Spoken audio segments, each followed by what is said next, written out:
તેના વિસ્તારમાં તેનું ખૂબ મોટું નામ હતું। આસપાસના વિસ્તારના લોકો તેનાથી ડરતા પણ હતા અને તેને માન સન્માન પણ આપતા હતા અને તેના વિરુદ્ધમાં અનેક પ્રકારના ગુના પોલીસના ચોપડે નોંધાયા હતા। તે સતીશ મરાઠાની જે પ્રકારે ઘાતકી હત્યા થઈ જાય છે તે મામલે પોલીસ અધિકારીઓ ઘટના સ્થળે દોડી ગયા હતા અને આ મામલે અલગ અલગ ટીમો બનાવી આરોપીઓ છે તેમની શોધખોળ આદરી હતી અને આ જ હત્યાની ઘટનાને લઈને જે આરોપીઓ પકડાયા છે તે મામલે સુરતના ઇન્ચાર્જ પોલીસ કમિશનર વાબાંગ ઝમીરે શું કહ્યું છે તે મામલે જ વાત કરવી છે।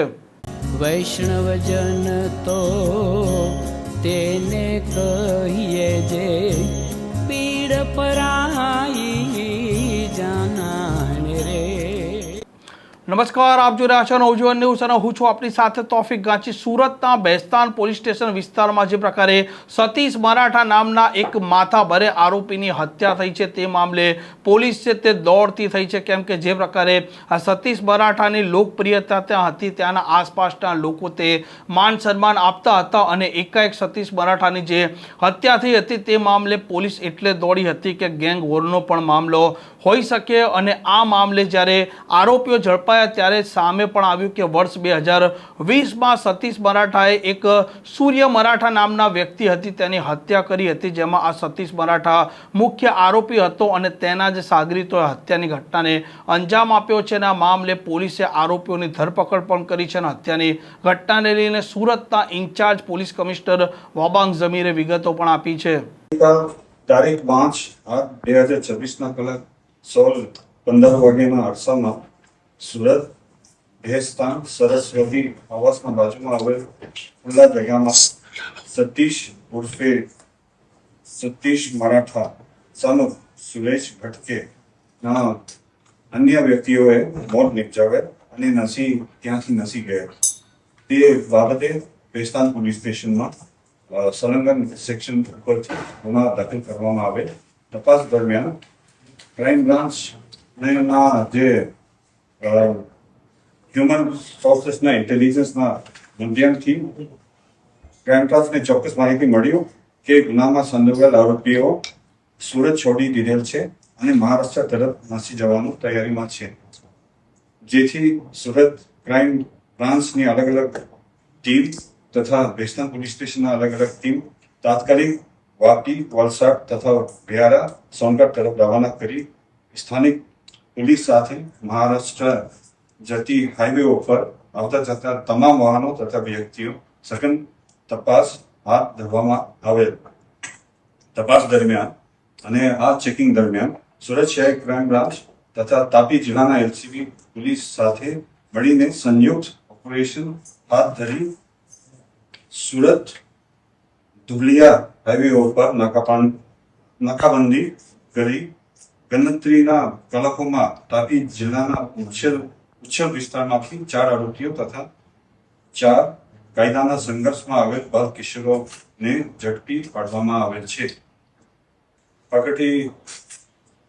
પકડવામાં આવેલ આરોપીઓના નામ આ રીતેનું છે। નંબર 1 કેતન ઉર્ફે Sunny son of Sudagar Suresh Sirsar. Number 2 Rahul ઉર્ફે Bhatko son of Jagdevbhai Munaram Dubey. Number 3 Karal ઉર્ફે Udul son of Hiramani Rajendra Dubey. Number 4 Ajit ઉર્ફે Justin son of Bholabhai Rameshwar Goswami. Number 5 to number 8 આ જે કાયદોના સંઘર્ષમાં આવેલ બાલકિશોર છે। આ ગુનામાં 3 વાંધો આરોપીઓ છે। નંબર 1 રાહુલ મંડલ અત્યારે રાજકોટ જેલમાં છે। રાહુલ પવન કપૂરે સુડા આવાસમાં કાલેસરામાં રહે છે અને અત્યારે ફરાર છે। રિંકુ નામની એક માણસો જેના તપાસમાં અત્યારે ચાલુ છે। તપાસ દરમિયાન 2 પિસ્તોલ અને 1 તમંજા પોલીસે ગુનાવાળી જગ્યા ઉપર અને આરોપીઓના અંગ જપ્તી તરફ જપ્ત કરવામાં આવેલ છે। આ ગુનાના મોડસ ઓપરેન્ડી આ પ્રકારની હતી। ગઈ તારીખ 5 ઓગસ્ટ 2026 રોજ મરણ જનાર સતીશ મરાઠા એક મહિલા સાથે બેસતા સરસ્વતી આવાસમાં સ્વિફ્ટ કારમાં આવેલ. આ દરમિયાન ગુનામાં સંડોવાયેલ બલ કિશોર નાઓએ મરણ જનાર સતીશ મરાઠાનું મર્ડર કરવા ઘટેલ કવાયતના ભાગરૂપે બાઇક ઉપર પીછો કર્યો.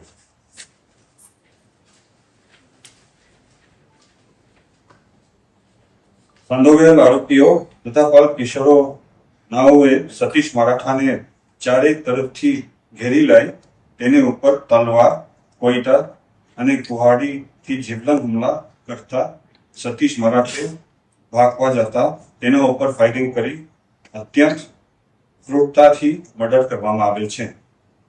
આ કામના મરણ જનાર સતીશ મરાઠા